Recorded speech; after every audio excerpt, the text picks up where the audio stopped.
I'm Jessica Dalcourt from CNET. This is the Nokia Asha 503. This is a global phone. Nokia calls it a smartphone. I'm not so sure. I'd say it's more like a very well-appointed feature phone.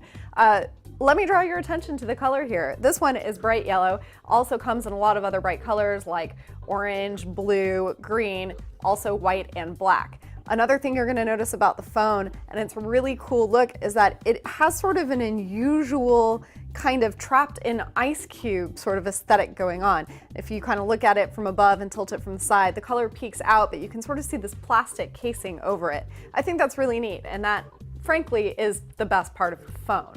It's also small. That means that it is compact and portable. You can stick it in a pocket really easily. Unfortunately, the screen is really small and there's all this black bezel going on. The screen is 3 inches and the display resolution is actually very low. It's QVGA. This makes a big difference. Even though the icons are small, they look a little bit jagged around the edges, text too, and images don't look very good at all. There's also a browser on here that will compress images to low quality. So if you don't change that, you're really gonna see a lot of grainy pictures when you're surfing the web. You can change it to a higher resolution, but that is gonna mean it's gonna take longer to load. As for photos you take yourself, there's a 5 megapixel camera on the back with flash. That could be good. Some Nokia 5 megapixel cameras are. This one is not.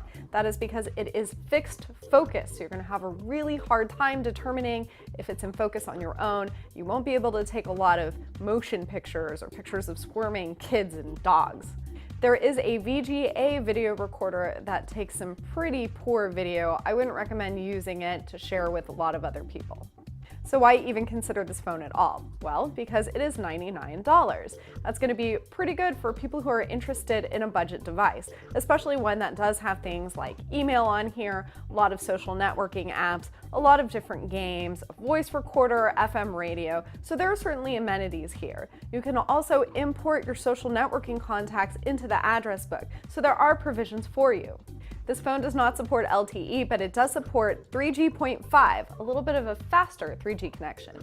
The Asha 503 is not going to be available in the US at all. Instead, it is available in select markets globally.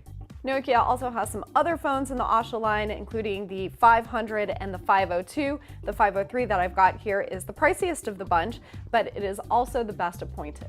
I'm Jessica Dalcourt for CNET. You can check out my full review of the Asha 503 at cnet.com.